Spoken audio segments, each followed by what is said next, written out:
Greetings everyone, my name is Chen and I'm currently a final year student pursuing a degree in computer science specializing in data science. Today, I'll be presenting my application for my final year project that I have been working on diligently over the past semester. Without any further ado, let's get to it. So this is a telecom churn prediction system. It predicts customer churn using machine learning models and provides retention strategies to retain selected customers. So the first thing we have to do is upload an appropriate CSV file. So the model will validate the CSV file to ensure that it contains certain crucial variables such as customer ID, monthly charges, total charges, tenure, and most importantly, churn label. As you can see, if the dataset fulfills these criteria, it will be accepted and a preview will be uploaded. Before the data pre-processing is conducted, a short exploratory data analysis is executed to understand the imported CSV file. It will include the missing value summary, which in this case, there are no missing values, therefore nothing will be displayed. It will also include the descriptive statistics of numerical columns, such as the total number of rows, the mean value, standard deviation, minimum value, and maximum value of the numerical columns as is displayed in this table. Lastly, it will display a bar chart representing the churners and non-churners.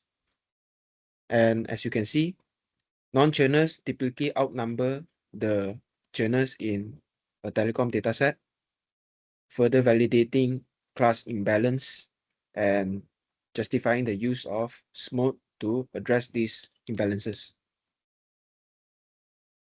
Now we have a sidebar, which is a control panel that allows the user to control how this model conducts its predictions.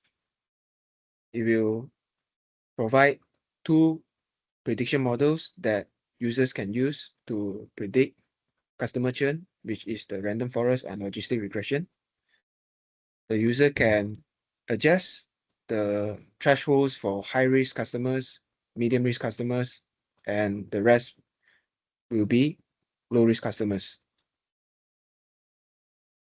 In addition, the user can adjust the retention budget that they would like to implement, and the retention strategies will be optimized towards this budget. Moreover, the user can also pick and choose what they would like to display on the application under these display options. And lastly, there will be a data summary that demonstrates the churn rate in the dataset, which in this case around 26%. And this highlights the class imbalance in the telecom dataset. So enough about that slider. We move on to data preprocessing. After data preprocessing, the model will output the total number of customers in the imported CSV file. And in this CSV file, there's around 7,000 customers, and around close to 20% of it is classified as high risk. Next, there will also be a bar chart that demonstrates the churn probability distribution, and it will be binned into 20 equal width bins to each demonstrating a range of probabilities for customer churn. And there will also be a table for all the high-risk customers that are above the threshold, as is explained earlier from the slider. Now we move on to the monetary impact of the customers at risk. It will output a total customer lifetime value, which is the total customer lifetime value of every customer in the dataset. And then it will have output the customer lifetime value at risk for the high risk customers, as well as the average customer lifetime value of churners. And then for this data set insights, I use shop analysis to interpret the drivers of customer churn. So the key drivers of customer churn will be displayed in this table. So only customers with the positive average shop impact will be displayed here, as they directly contribute to customer churn. So customers with negative shop impact will not be included in this table, even though they are displayed in the bar chart earlier. And then using shop, there will be an executive summary that summarizes the primary factors driving churn, the 3 top primary factors, and also includes some recommendations for stakeholders to address these driving factors. Now we have the retention strategy recommendations. I have included 4 different approaches that users can choose according to their scenario. So, for example, if I go for a high value customer focus approach based on the $5,000 budget, the 85% of the budget will be allocated towards retaining priority tier customers. So priority tier customers are customers that have a high churn risk and a high customer lifetime value. And the remaining budget will be allocated towards addressing standard tier customers, which are customers that satisfy either high risk or high value, and none will be allocated for the passive tier customers, which satisfy none of these criteria. And then there will be a table that displays the priority customer list, which in this dataset there are around 300 customers in this table. And then in our case, we chose the high value retention strategy. So there will be a strategy budget breakdown, which breaks down how the budget is allocated for different strategies. For example, in this case, 30% will be allocated to a dedicated account manager, 25% for VIP loyalty perks, and so on. And the allocated budget will also be displayed here in dollar terms, as well as a description of each strategy.